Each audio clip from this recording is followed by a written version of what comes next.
Okay, great. And yeah, welcome you all to this discussion on regenerative grains with bakers, millers, farmers, all of these parts of the regenerative grain supply chain. We are excited to be hosting a series of discussions on this topic at Climate Farm School. And today to be joined by Kevin Morse of Can Spring Mills and Jennifer Latham, formerly at Tartine, and baker, cookbook author, grains enthusiast, and close collaborator at Climate Farm School. And yeah, I am just going to welcome our speakers and do a little bit of an introduction, and then we'll turn it over to them to share their stories. And it's really going to be half storytelling at the beginning of today's conversation, and then half questions and discussions with all of you on how we can work towards the challenges of making regenerative and healthy grains a core part of the global food system, and how we can all lend our skills and talents to address and overcome the challenges that farmers, bakers, and millers are encountering through their direct work in this system. But really, it's a system we all encounter most days of the week, assuming you all eat grains on a somewhat regular basis. So yeah, so it's something we're all very, very invested in together. So let me bring up first I'm going to bring up a short video to set the scene of the Jen-Kevin relationship and origin story. It has some sound, so I will share sound as well. Okay, awesome. And I'm just going to hit play and let me know, like wave if you can't hear this for any reason. Let's see, and I'll make it big as I hit play.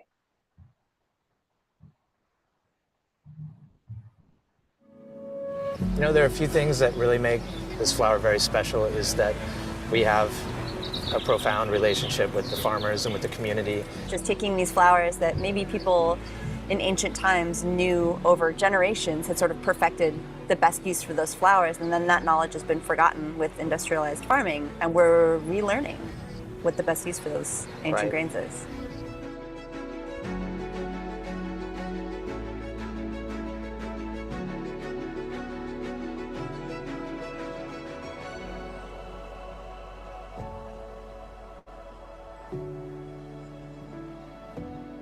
We're able to use much more of the whole grain because of the way they're milling in our breads and pastries that were primarily white flour based in the past. Also, the fact that there's all of the germ and all of the oils that don't normally end up in whole wheat flours, commercial whole wheat flours, because they're perishable, and the fact that we're able to get the flour super fresh and keep it refrigerated and use it within a few days to a week of it being milled. We keep all of this stuff that people never even see in modern flour. You don't have those germs and oils.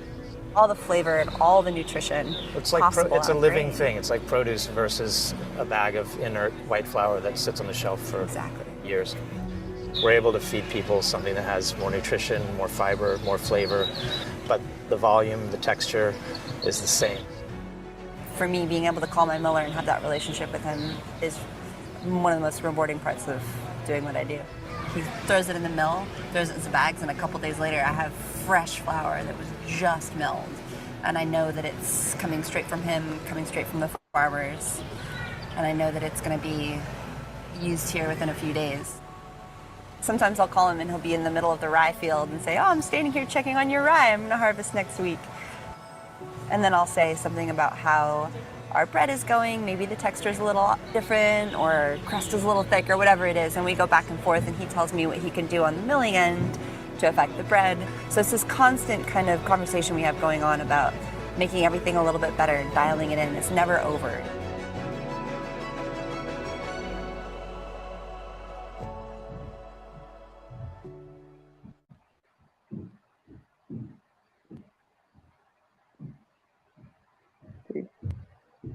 Okay, amazing. Hopefully that worked and you all could get a sense of the Jen-Kevin collaboration between Miller and Baker. This conversation that we're going to have today is going to follow up and kind of carry forward some of the themes from talking with Jay at Stonehouse Grain and Robin Morgan from the Bread Lab and Kevin and Robin from Branchwater Farms last week, where we focused a little bit more on the field production practices necessary to grow grains differently without such a reliance on industrial farming techniques, and with also the identity and origin story of the grain traveling through to the final product that consumers get to taste and enjoy. And so, yeah, we're going to hear about how that is happening in the Cairn Spring Mills supply chain, and from Jen's perspective, working with grains as a baker and increasingly now also as an educator. Um, so just a quick background on our speakers. Jen and Kevin have been collaborating for a while now, and I'll let them elaborate on that relationship and community building piece of what they're doing, which is community is an essential part of the work, as we say often at Climate Farm School.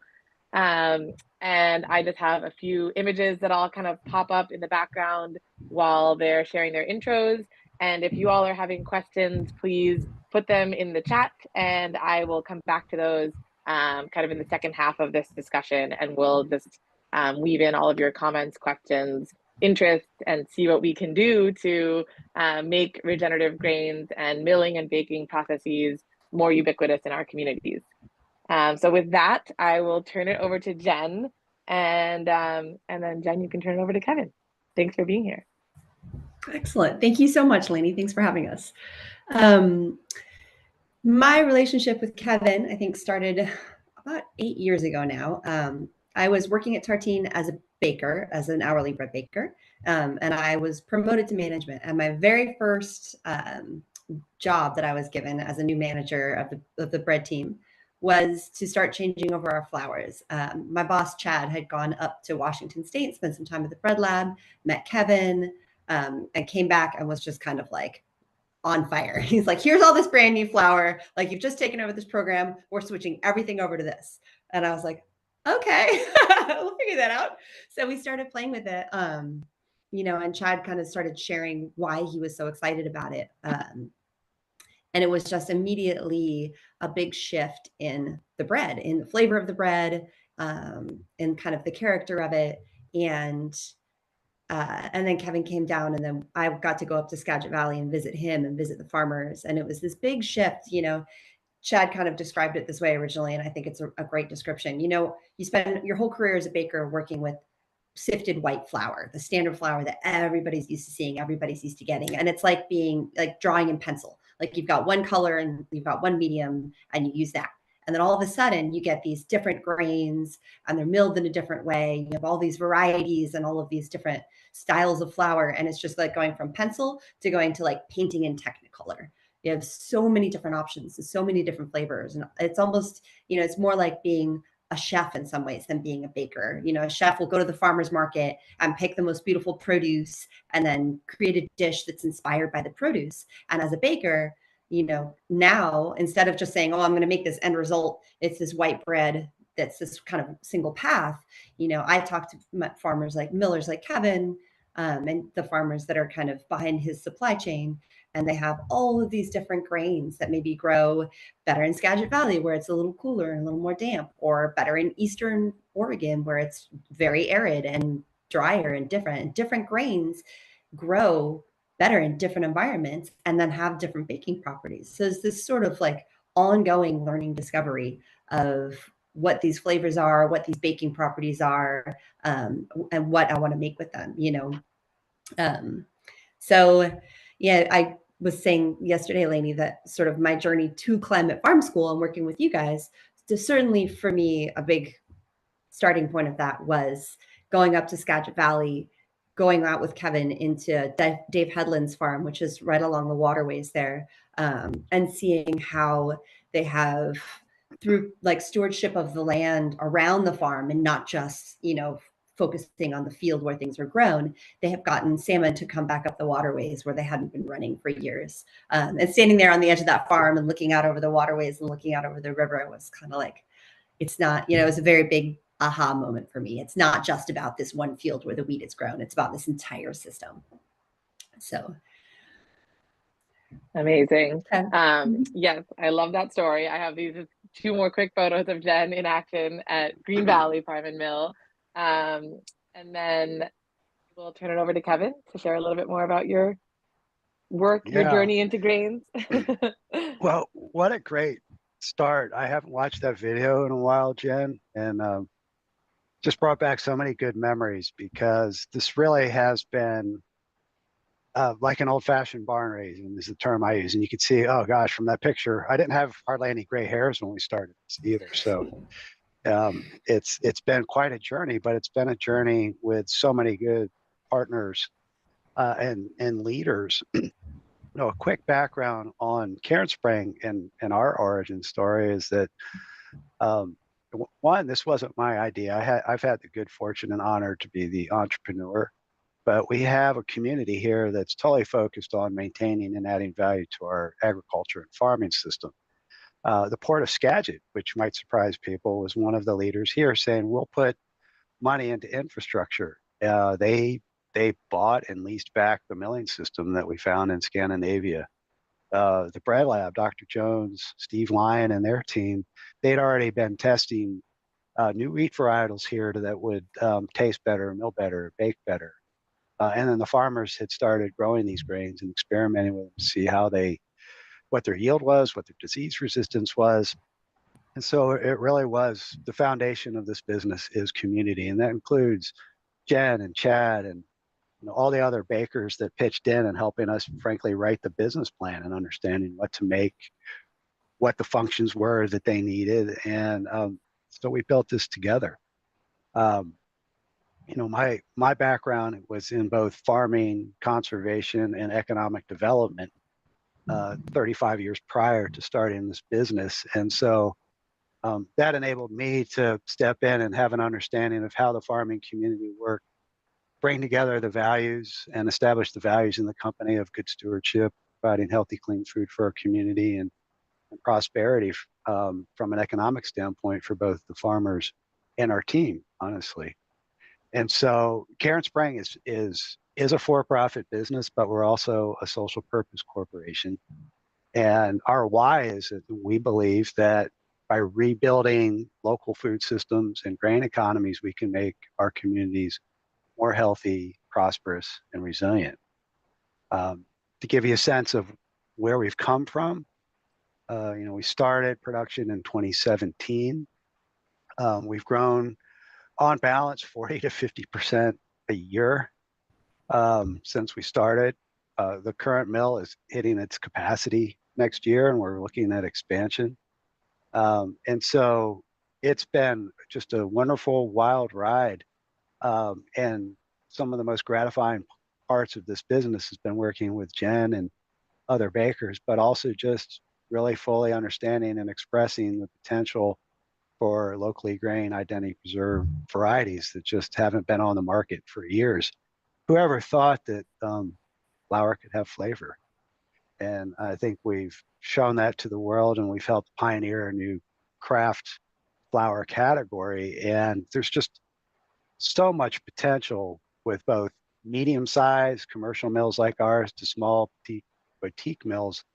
And I think that the timing is right. The country is finally more focused on sustainability, clean food, transparency. And so the opportunity for others to do this and to grow this idea, it's right here in front of us. And we hope to be, supportive, as supportive as we can with everything else that's going on. Amazing. I'm gonna pop us out of screen share so I can see you all. Great. Have a little family discussion here. Thanks so much for that, Kevin. And yeah, I just a quick follow-up question because I was curious as you were talking, how do you guys keep track of like how many different types of grain or wheat you're milling and working with right now, and like how has that changed? Yeah, that's core to our business. We started out with a lot of different varieties just because we didn't know what the market would be. But yeah, that's our brand promise is direct sourcing from the farmer and transparency in our sourcing from the farm into the mill, into the bag, and how it goes on the shelf. So right now we have, and Mike can correct me, I think we're milling 8 total, but we primarily sell about 5 different flour types that include both organic and what we call our regenerative conventional lines of flour, which are all identity preserved. What we've discovered is, wheat has terroir, and we're still learning. We're constantly learning, like how does Yukara Rojo grow in the Skagit Valley? What are its milling nutrition and flavor qualities here versus growing in Eastern Washington where it's hotter and drier. And you can see the differences in the same varietal, which makes for the optimal solution for us if you're getting protein and functionality from hot, arid places and flavor and nutrient density from maritime climates like the Skagit.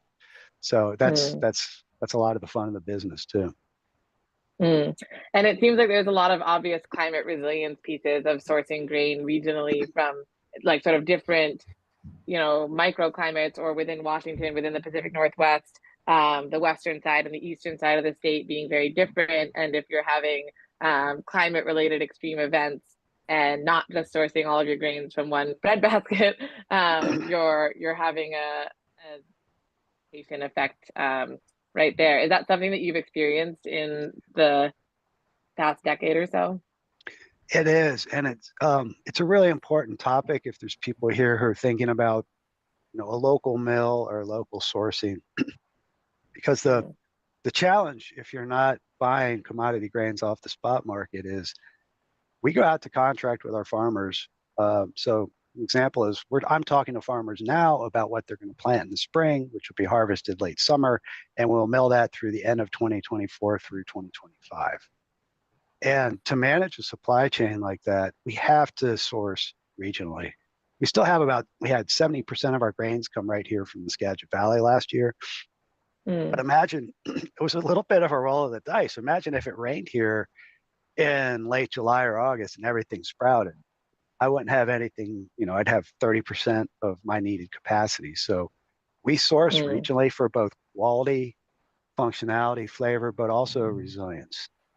We need to build resilience into our supply chain. And with that, we get all the wonderful nuances of the different soils and climate types where we could grow the various grains. So that's essential to our business, highly critical. Thanks for touching on that piece. And I have one more question for both of you before I open it up to the folks who are here. And that is about the role, like how do you see other adult or diverse adult professionals, not necessarily with farming, milling, baking backgrounds, plugging into the regenerative grain ecosystem or growing the movement towards supporting and encouraging these grains to exist in our food supply chains? What are some either examples of working with folks along the supply chain or things that you would love to see happening that aren't yet happening in terms of like different skill sets? Yeah, I missed part of your question. If who you're asking how they could participate, Lanny? Yeah, how different folks who are not farmers, millers, bakers support what you're doing. Yeah, I've been talking enough. Jen, why don't you? Yeah, I was just thinking about, you know, a big part of the piece of that puzzle for me is the writing, honestly, in the book that Chad and I wrote, Bread Book, which talks about Kevin a lot. We talk about the different types of grains. The whole book is the different types of breads that we developed and the different sort of grains that inspired those breads and how to use those grains. You know, I think there's having professional bakers and having like small scale cottage bakers who have a lot of flexibility in what flours they choose to use and what products they want to bake. That's a really big piece. But also, you know, I think having conversations like this, writing books, writing articles, using social media, getting out the story that there is not just this monolithic one flour. You know, it's not just bread flour going in. You have all of these choices you can do. There are all sorts of blends you can use. And I think getting people sort of to have that story in their head of approaching it more like a chef, of thinking of flour as like something fresh that you buy at the farmer's market from a local farm, a local mill. And I think that there's a lot of openness to that in the home baking community. I think people are starting to be as inspired as I am and as professional bakers are. And, you know, I think there's not just one solution. You know, it's not just professional bakeries. It's not just cottage bakers. It's not just home bakers. It's having everyone sort of shift the mindset of what they're looking for when they're looking for flour and how to use it, you know, and getting the idea that it's not just all purpose flour for everything. There's higher protein flour for bread. There's moderate protein flour that can be used more like an all purpose. There's softer flours that are phenomenal for biscuits and pies and cakes and things like that. And once you've had those things, once you've tasted a cake made with soft white wheat flour next to something with like, you know, sort of cardboard tasting all-purpose flour, it speaks for itself. So yeah, I think just the communication, the storytelling element of it is a really big factor for me.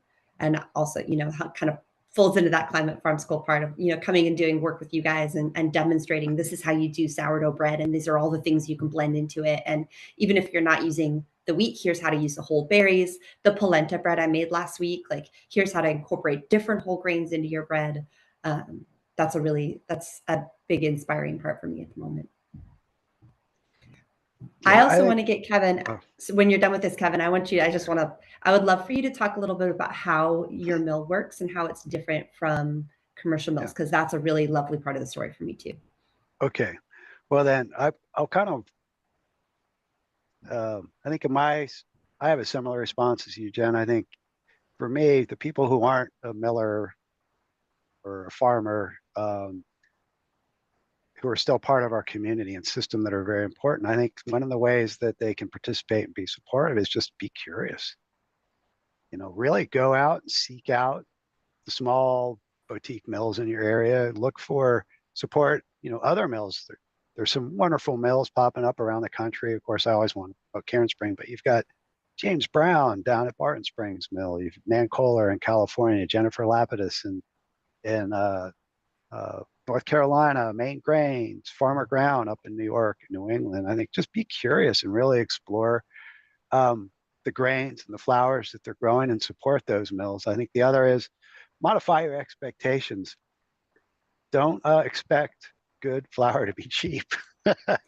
If we're going to do everything we're doing, from paying the farmer a premium for the grains they're growing and for using regenerative practices, taking better care of the earth, to we're about the whole system. We pay our employees living wage jobs. We provide insurance for our employees. So we want to keep value in this community and not extract it, whether it's from the soil or from our people. And I think and then share with friends, tell the story. I think the network on social media, like Jen said, and the opportunity for us to have a grassroots movement that really grows into a big movement. It's already started, but we can't do what we're doing here unless all of you are out there either buying the flour or buying the bread that's being baked by our customers. So it really does take a village. So Jen, to your question, I think we describe our mill as like Back to the Future, in that we're harnessing the ancient craft of stone milling with modern milling and food safety technology. We went to Scandinavia to research smaller scale milling systems, and we've come back with a system that uses a modern roller mill, which I want to dispel some myths around. Those are the mills that the big mills use to make white flour, and the reason why they use is they're very efficient at breaking down and crushing the grain into its individual pieces and parts, which then makes it not easy, but makes it feasible to extract as much of the white endosperm as possible, and then sift off the bran and the germ, which usually goes to feed, and that's where all the flavor and nutrition reside. So our milling system is harnessing the productivity of a roller mill. We use it to crush all of our grain coming into the mill, and then we send it to our stone mills. We have a series of stones that we send it to, and by pre-crushing the grain, it allows the stone mill, one, to run at twice the capacity as if I was sending whole grain to it, and two, by already having it broken down, that makes it the stone more efficient at actually milling in the bran and the germ into the end product. And it's after we start stone milling that some of the bran is sifted off, but the whole intent is to keep as much flavor and nutrition in the end product. And I don't know if it would be helpful, or if you guys have covered, like, what does a type 85 flour mean? What is ash content? I think those are some key terms that we've been socializing in our kind of Miller geeky terms that are important for the baker or customer to understand. Lainey, would it be helpful if I dived into some of that? Yes, I think that would be very helpful. Thank you. Okay. So the flour we make, and we've designed a system around European style bread flours. And and ash content. And now this is an industrial milling word. Doesn't sound great, does it? How many of you want ash flour? Right, doesn't sound good. In Europe, they call it mineral content. I feel like George Carlin. Do you want minerals in your flour, or do you want ash in your flour? But I think the explanation will clarify. So the way that flours are tested for the amount of bran, which represents minerals, and other things in the flours, they burn a sample of flour. And the ash that's left represents the minerals and most of the nutrition still remaining in the flour. So a white flour will generally have about 0.45 ash or mineral, up to 5.0. Our flours are 0.85 to 0.90 mineral content. Whole grain is about 1.5, just to give you a sense. So we're kind of an in-betweener. We wanted to create a more naturally nutritious flour that most people could adapt and use in place of their low ash white patent flour. And so that's been key to us in terms of a differentiated product in the marketplace. Plus the stone milling, if you look at flour under a microscope after roller milling versus stone milling, you'll see that the granules of the flour are actually round, smooth. And they'll give you a different texture in the dough. And I think we've always talked about, as soon as the baker puts their hands in the dough and then bakes with it, they generally become a customer because it's such a different, unique feel and process. And that's a combination of both keeping the germ and the oils in there, but also how. And so I'll stop there because sometimes the whole ash and mineral content discussion confuses people. So I want to make sure I can answer any questions related to that, Lainey. Perfect. Yeah, if folks have questions, feel free to speak up. Go ahead, Jen. From the baker's perspective, I think touching back on what Chad said in that video that we watched at the very beginning, when he said that we get this flour, has more nutrition and more flavor, but it still has the same volume and the same performance. So as a baker, whole grain flour is wonderful. It has tons of flavor. It's delicious. It's a lot more filling, and it will create a denser bread. So it's just a different product. The thing I think about Kevin's flour as a baker is that you're getting, it's like in between, like you said, you're getting a lot more flavor. You're getting, one of the big aha moments for me too about using Kevin's flour is when you dump the water in the flour, you know, you get that smell of flour kind of hits you as soon as it gets hydrated. When you're dumping flour or water together and it's just, it's like, you know, been aged and oxidized and sat in a bag for months and months, and it doesn't have any of the bran or germ. There's a smell. It always kind of smells like cardboard to me. It's like a bit of a stale smell. When you dump the flour and the water together with the Karen Springs flour or with any fresh milled flour, you get this like poof of like earthy, grassy, weedy, nutty, like all the different kind of flavors in there. And then when you get the bread out of the oven, it still has the kind of fluffiness, the loft, the creaminess, the levity of like more of a sifted flour, but it has the flavor and the aroma and the color of more like a whole grain flour. So I think it's important to have, again, like there's no one solution. It's like really important to have those 100% whole grain fresh milled flours. A lot of times what I do is I'll blend those in with Kevin's because sometimes it's not always palatable to have a hearth loaf that's made with 100% whole grain, but I can use Kevin's, like Karen's, the Trailblazer, which is his Yakora Rojo kind of stable bread flour as a base. And I can like blend in tons of, I can always put like all kinds of other like whole grain things in there. And it still turns out great because it's a good base for adding those flavors too. So I think that's it.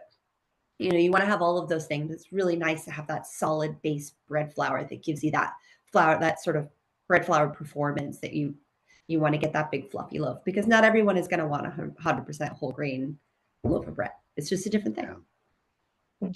Yeah, we're like the gateway drug to allowing people to experience better in whole grains. I mean, we love for people to eat more whole grain. It's a different baking and eating experience that, and it's still only 10% of the market. So we oftentimes get questions. They're like, well, you know, what else would you do with your Trailblazer? I'm like, well, try adding 20% whole grain in there. You're going to get different texture, color, flavor, more fiber. And they come back, oh my gosh, I love it. It did so much more to the bread. I love the extra crunchiness, flavor, or texture. Once you start dipping into 100% whole grain, and it's a different baking technique and a whole different product. So I guess we're just happy to provide what we do. And like we had a meeting with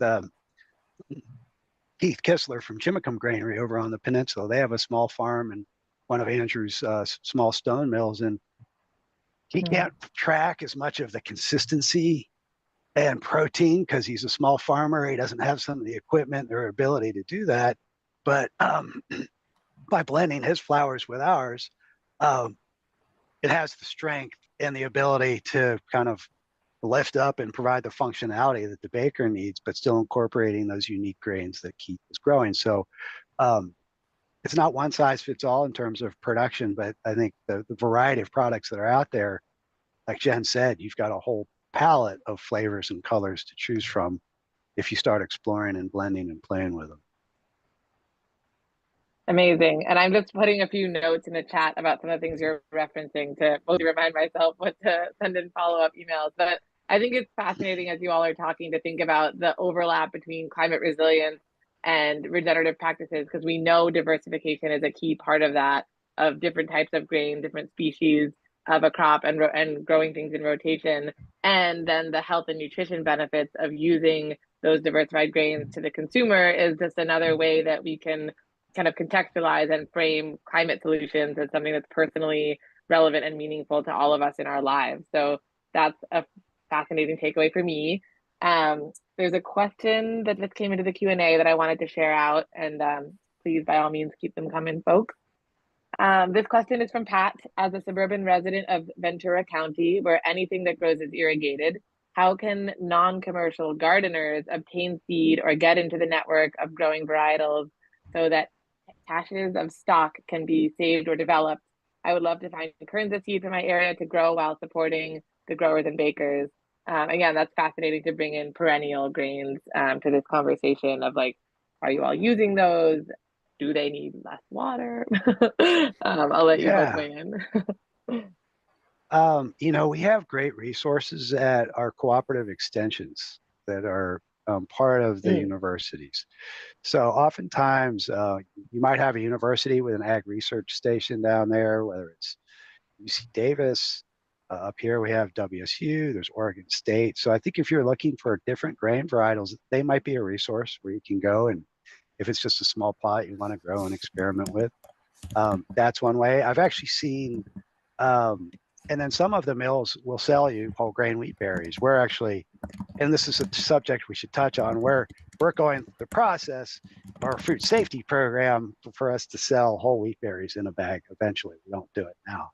So there could be opportunities just to buy them from, whether it's James, Nan, others, the Capay mills down there in the Central Valley, to experiment with some of the grains to grow at home. Yeah, Tehachapi. Are you familiar with Tehachapi, Pat? It's like a wheat farm mill down there, Tehachapi Grain. They are working really hard to get some of those lower irrigation or no irrigation wheat varieties. There's Sonora is a really awesome white wheat that grows really well with very little or no irrigation. It was evolved in northern Mexico, so requires about as little as water as you need or as you could get with grain. And then there's others like, Kevin has a farmer that he works with in Eastern Washington or Oregon, right? Moon Family Farm. And they're growing sequoia with no irrigation out there, where there is also very little to no precipitation. So I think there are varieties out there that grow well in arid conditions. I think looking to some of those other, there are, some other, I'm trying to think, Farmer Mai is down there and she's growing some softer white wheats that don't require irrigation in that area in Central Valley. So, and a lot of those, if you buy whole wheat berries from Farmer Mai, you put those in the ground, they sprout, they plant. So that's, any wheat berries you get can be used as seed. So play around with that. That's kind of a fun. I've definitely thrown handfuls of wheat berries in wine barrels just to see what happens, and they come up. Yeah, I think climate resilience is one of the reasons I got into this. There's more than, I think, 30,000 varieties. And so they can be adapted to almost any climate. And the more climate change happens, the less water there's going to be. So there's ancient grains, there's modern hybrids. I think there's a number. I was showing Jen and Laney the other day. I have some sacks of Tumania wheat from my great-grandmother's village in Sicily that were growing out here that would grow great without irrigation. So I think that a lot of that's going to be our future too, as we start seeing less rainfall, more hot, arid conditions in some of the areas where you see wheat production now. The non-irrigated varieties are going to start to rise to the top. And to answer the question about Kernza and perennial grains, Kernza, you can get wheat berries. Mad Agriculture, who's based out of Colorado, I know that they're doing a lot with Kernza. They would be a great resource kind of reach out to and see if they have seed. A lot of that stuff is being developed in Minnesota. Kernza is a really cool grain. It's not great for bread as a whole bread flour.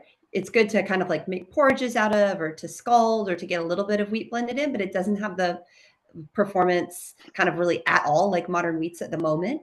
But there are a lot of things in development. I think people are really sparked by the idea of a perennial grain. So I know in Minnesota, they're working on a perennial rye, a perennial white wheat, a perennial red wheat. So it takes years to develop those things and grow them out. You know, it's you experiment with one season, then you got to do it again, and then you got to try it again. So all of those things are being worked on. And I hope that we're going to hear a lot more about them in the next few years. But we're kind of just scratching the surface of that idea. So I don't know, do you want to, is everybody familiar with what I mean by a perennial grain? Is that, we could talk about that a tiny bit, or maybe Kevin could talk about it. Yeah, I didn't know if there's people nodding heads, yes and no. I just think of perennial grains like, wheat's a grass. These are grains that grow back every year without having to be replanted. So we're really excited about them because of their carbon sequestration potential and the lack of needing to till or plant every year. We just need to get some that are bred. They make great beer, apparently. And you can still blend some in. Again, like Jen was saying, you could take one of our flours or some of the other higher protein flours and blend that kernza flour in to get some unique flavors and textures. It just won't stand up by itself yet. The Land Institute, if you follow them out of Kansas, they're really one of the leaders in the research on these perennial grains as well. And the Bread Lab's trying to grow out some varieties here, but we still have more work to do. I think what most people might not know is these modern hybrids, which are really important for our future, they tap into a lot of old genetics from some of the ancient grains and really combine them to deal with things like drought or disease resistance in a certain region. I think Steve Lyon was telling me it's like 8 years when they start experimenting with crosses to find ones that work and bring them to market with some seed stock foundation. So it's really important work, but it takes time because it's not GMO. Thank goodness. Yeah, thanks for weighing in there. And I'm just curious, this might be a question to ping back to Robin from the Bread Lab who joined us last week, but they have like such a vault of like thousands of different grain and wheat varieties at their facility in Western Washington. Do they respond to like folks who might want to get some seed and grow it out in different places? Do they send people wheat seeds? I'm not sure. I'll let them answer that. I think they might have some cooperation with other growers because their quantities are limited. So I don't know how they manage. I don't know how they manage that land. Yeah. Good. One of my favorite white wheats was developed by a retired professor in Edison, Washington, Edison white wheat, which we've used a ton of for pastry flour, and it's got a beautiful color and flavor. It makes really gorgeous, like the best biscuits. Was just developed by a retired English professor breeding grain in his backyard and trying to find a white wheat that would grow perfectly in his little microclimate in Edison, Washington. So it's Edison white wheat. So that's a great example of just, somebody breeding wheat in their backyard and actually making a really big difference. That's still grown. It's still grown here. Tom and Sue Hunton at Camas Country Mill grow and mill a lot of Edison hard white spring wheat as well. So he might even sell the berries for that online. Camas Country Mill, you can check that out. It's one of our favorites for sure. Oh, I'll add that to the resource list. And we have a question from Stu in the Q&A. Is there a minimum amount of grain that would be accepted at mill, maybe being your mill, but maybe there's other scales we could reference here. And do you need to have a buyer for the flour before you buy the grain from the farm? Wow, complicated question. So, I'll speak from our perspective. We have to have a minimum amount to justify a full day run. We're at the point now where the demand's so great. We're running 2 shifts a day, 5 days, and bumping up against our capacity. So we have to maximize our output.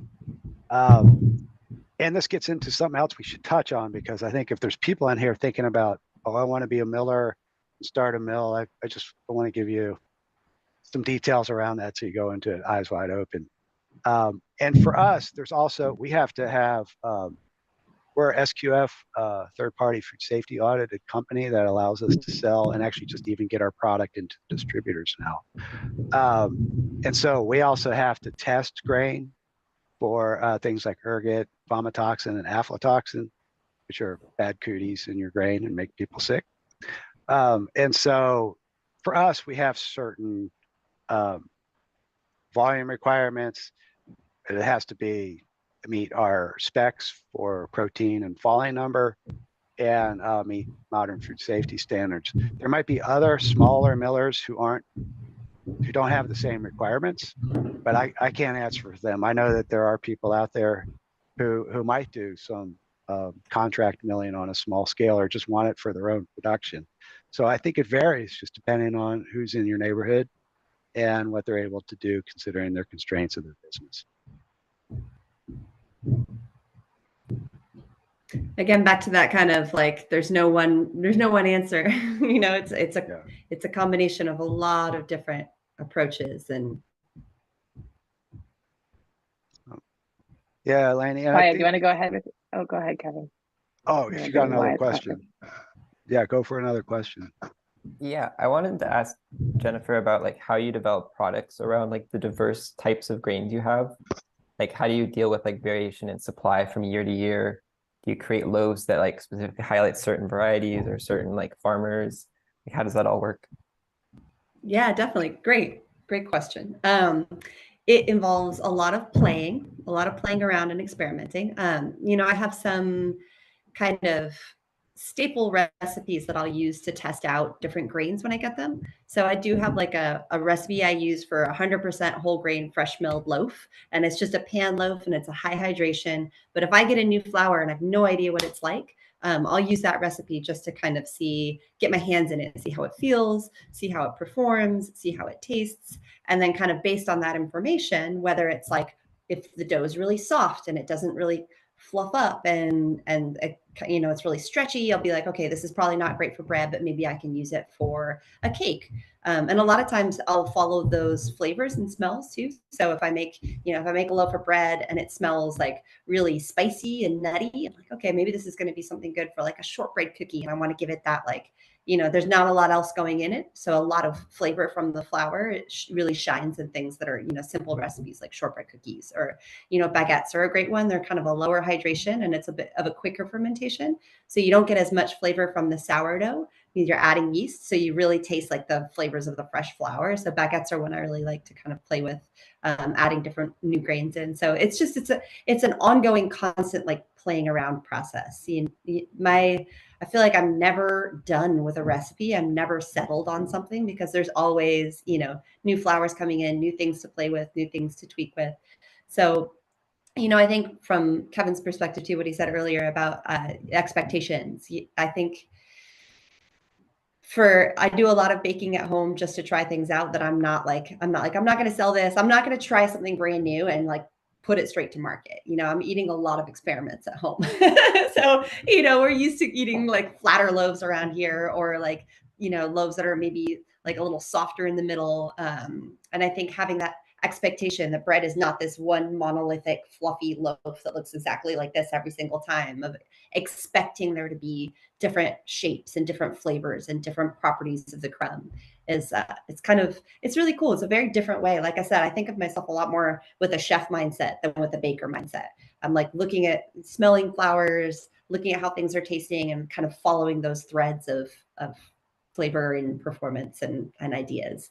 So it's very rare that I'm like, okay, I have this end result and I'm going for this. It's a lot more frequent that I'm like, oh, I have this cool flower. Rouge de Bordeaux is a great example. That's a flower that was one of my first, like, oh my God, flowers. I got this bag of Rouge de Bordeaux at Tartine from Anson Mills, from Glenn Roberts, which is another incredible resource on all kinds of different grains. He's such a great guy doing really beautiful things, and has been for a while. He was kind of one of the first people to really, I think, get into like heirloom varieties of rice and things like that. But he sent Chad back to Tartine with this bag of fresh milled Rouge de Bordeaux, and I made a loaf out of it. And it was just like, I had no idea that bread could smell like that and taste like that. It was just this like brownie red color and this like just explosion of smell when I cut into the loaf. And so that's a flour that I've been playing with for like 8 years now. And it's great for bread. And I like, like those kind of crusty hearth loaves that are the ones that are like the cornerstone of the things that I make. Rouge de Bordeaux is gorgeous in there, but I can't always make it 100% Rouge de Bordeaux. I've got like very variable bags of it. So it's always kind of like, okay, what's this batch going to be like, does that answer your question? Was that? Yeah, I'm also curious. It sounds like your offerings kind of change a lot based on what flowers you have available. Like if you're trying out a new flower in maybe like an old loaf, are you like highlighting that for customers and like letting them know and like using that as a selling point, or is it more like just for your own experimentation to like improve your overall product? Yeah, both. I mean, I'm not at Tartine anymore, so I'm kind of in a place where I'm not selling a lot of loaves. Okay. When I'm baking things for Climate Farm School, doing a lot of recipe development and kind of writing about these grains at the moment. So people have kind of ideas to follow for themselves. But when I was at Tartine, we did. So we had our country loaf that was kind of our standard one that was made with Yacora Rojo from Kevin. But then we'd have what we called fun breads or brown breads. And we'd make small batches of these things every day. So 8 to 10 to 12 to 14 loaves that we could do in a hand mix. And so it was a small enough amount that if it was a total disaster, it didn't really matter. It wasn't like a huge loss, but it was something we could put on the shelf if it worked, if it was great, and say, hey, look, here's this like purple barley porridge bread that we made today, just to like try things out, or this has einkorn in it. Is an einkorn loaf today, or whatever it is. So there was, and it took a bit of conversation with the people in the front of the house. There was a lot of education, staff education going on all the time. We tasted a lot of loaves at lineup. So every day before service, the whole staff gets together and we talk a little bit about like what the service day is going to be like. And so I'd bring a loaf of bread and say, this is the brown bread today, or this is the fun bread today. And then, hopefully they would be able to retain that and pass it on to the customer. So there was definitely a lot of that going on too. Yeah. Which I think people, some people just come in and they just want their country loaf and they don't really want to like think too hard about it. And some people come in and get really excited about like whatever the fun bread is for the day. Yeah, that's awesome. Thanks. Yeah. That Rouge de Bordeaux is one of those classic grains. We milled some early on as well. And it came in at like 14% protein. It's like, great. So this is where you have variety in wheats, but it actually has gluten quality, like it's 9 or 10% or 8% at times. And so, that could throw some people a curveball, but it's also one of those great opportunities to experiment and find different uses, as Jen described earlier. So yeah, we might have to mill more of that once we have capacity again, Jen. I'd love that. Always love Rouge de Bordeaux. I get mine right now from Barton Springs Mill, where you're talking about in Texas. That's such a great resource. I get whole berries and wheat from them, and their Rouge de Bordeaux is just excellent. James is great. That's awesome. Lainey, is there anything else? I guess I think you mentioned that there's some people on here who might be aspiring millers. Would it be helpful to just talk about? There are, and but also Ryan has a quick question, so maybe we'll bring in that, and then I'll touch on the kind of relevant for the aspiring millers in our Climate Farm School audience. Sounds good. I have a question, but I fear that maybe it's not quick. So you can truncate it a little bit and talk to the aspiring millers. But you mentioned earlier, Kevin, 2 lines or different types of farmers you source from, organic and regenerative conventional. Just curious if you could describe what you mean by regenerative conventional. Yeah, I'm very controversial in some circles, Ryan. Great question when I make that statement. So overarching statement about how we look at regenerative. We define regenerative by place. We're not trying to squeeze into any of the current certifications because there's so much variability in landscapes, climate. And what we did early on, and we're going to do this with the new mill, was we bring together a local technical committee, soil scientists, technical service providers from NRCS and the conservation district, farmers, and do a literature search and say, what's currently happening here that's regenerative, and then what are some new things we might try to incentivize and build into our system. And so when we say regenerative, we're focused on soil health. We're also focused some on reducing inputs, both whether it's organic or conventional inputs. And so the difference is, the organic follows the national organic standards. That's easy. And I think it's important for people to know that there's also choices that come with organic. There's more tillage in organic, and you have more carbon release than some of the conventional practices like no-till. So when we say regenerative conventional, all of our farmers are using sometimes all of these or some of them. Animal integration, crop rotations, cover crops, and a bonus or other things related to water conservation or habitat on the farm that's addressing resource concerns identified by conservation districts. And so they're still using some conventional inputs, whether it's fertilizer or fungicide if needed. And so that's the difference. But the practices have all been proven to show to improve soil health. And to give you an example, here in the Skagit, we have over 80 crops of commercial significance. We're not a monocrop. Most farmers don't farm their own ground every year. They trade ground. So you have brassicas one year, cereal grains. A dairy farm might lease out ground for 3 years to run replacement heifers. And so I think we've actually been regenerative here for damn near 100 years. Can we do things different and better? Sure. But we have to also provide the market opportunity for the farmer to provide them incentive, because being stuck in the commodity system is not a sustainable situation. So our organic content here averages still 5 to 6%. And for those of you who don't know, like a lot of the Central Valley soils are less than 0.5% organic. It's because we've constantly rotated cereal grains through the crops here, organic and conventional, and putting organic matter back into the soil and breaking disease cycles. So I know you said it wasn't a short question. Maybe that's not a short answer, and it just touches the surface. But it's something we want to be transparent about, and let the consumer make a choice. And it also gives us an opportunity to always try to get better. And that's what we're constantly. But for us to pull farmers out of the commodity system, we also have to prove there's a market that they can respond to and afford changing some of their practices or investing in new equipment. It's not just practices. There's a great program that the Spokane Conservation District has pioneered called Farm Smart. It's their biofarming group. And they've been focused on no-till farmers and reducing inputs. And they're discovering they're not just going to the feed and fertilizer companies and asking for a program. They've found ways to reduce fertility and herbicide inputs by 50 to 70% just through better agronomics. They've invested in, and like Garrett Moon has invested in an AI sprayer, which has reduced herbicide applications by 80 to 85%. So some of it's practice related. And then if we're going to drive them to make new infrastructure investments, that's why we got to pay them a premium too. The other is an RO, or reverse osmosis fertilizer applicator that optimizes pH and allows for half the fertilizer to be applied to still get the same protein content in their grains. And so there's lots of ways to tackle regenerative. Ours is place-based and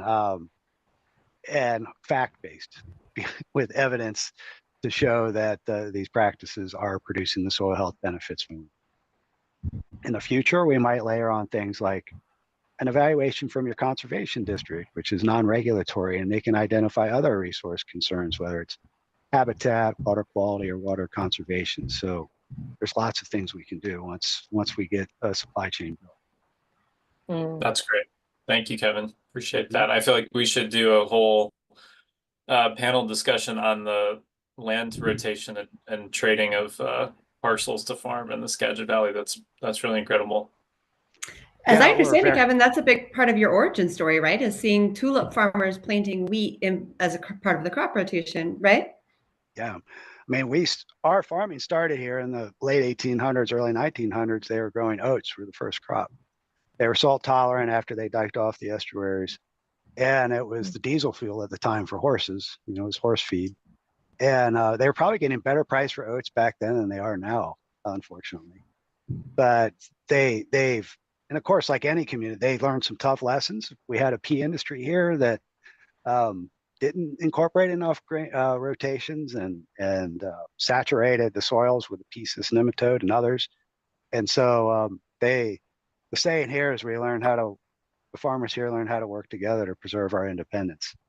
And the National Academy of Sciences was out here about 10 years ago and identified the Skagit as an optimal way to farm into the future. So there's something really special happening here. Mm.